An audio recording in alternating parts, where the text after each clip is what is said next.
ಚುನಾವಣೆ ಘೋಷಣೆಯಾದಾಗಿನಿಂದ ಇಲ್ಲಿಯವರೆಗೂ cVIGIL app ಮೂಲಕ 79,000ಕ್ಕೂ ಹೆಚ್ಚು ನೀತಿ ಸಂಹಿತೆ ಉಲ್ಲಂಘನೆಯ ದೂರು ಸ್ವೀಕರಿಸಲಾಗಿದೆ ಎಂದು ಭಾರತೀಯ ಚುನಾವಣಾ ಆಯೋಗ ತಿಳಿಸಿದೆ.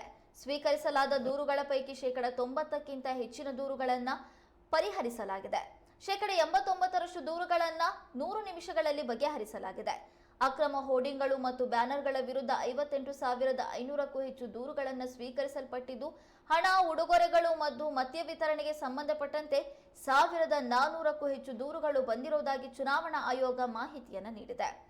3% ಅಂದರೆ 2,454 ದೂರುಗಳು ಆಸ್ತಿ ಹಾನಿಗೆ ಸಂಬಂಧಿಸಿದೆ.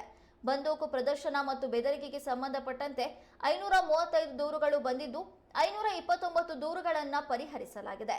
ಅನುಮತಿ ಅವಧಿ ಮೀರಿ ಸ್ಪೀಕರ್ ಬಳಕೆಗೆ ಸಂಬಂಧಿಸಿದ ದೂರುಗಳು ಸೇರಿದಂತೆ ಅವಧಿ ಮೀರಿದ ಪ್ರಚಾರಕ್ಕಾಗಿ ಒಟ್ಟು 1,000 ದೂರುಗಳು ಬಂದಿರುವುದಾಗಿ ಚುನಾವಣಾ ಸಮಿತಿ ಹೇಳಿದೆ. ಮಾದರಿ ನೀತಿ ಸಂಹಿತೆ ಉಲ್ಲಂಘನೆ ಮತ್ತು ಮತದಾರರಲ್ಲಿ ಯಾವುದೇ ರೀತಿಯ ಪ್ರಚೋದನೆಗಳ ಬಗ್ಗೆ ವರದಿ ಮಾಡಲು ಆಪ್ ಬಳಸಬೇಕೆಂದು ಲೋಕಸಭಾ ಚುನಾವಣಾ ವೇಳಾಪಟ್ಟಿಯನ್ನು ಪ್ರಕಟಿಸುವ ಸುದ್ದಿಗೋಷ್ಠಿಯಲ್ಲಿ ಮುಖ್ಯ ಚುನಾವಣಾ ಆಯುಕ್ತ ರಾಜೀವ್ ಕುಮಾರ್ ಹೇಳಿದ್ದನ್ನು ಚುನಾವಣಾ ಆಯೋಗ ಉಲ್ಲೇಖಿಸಿದೆ.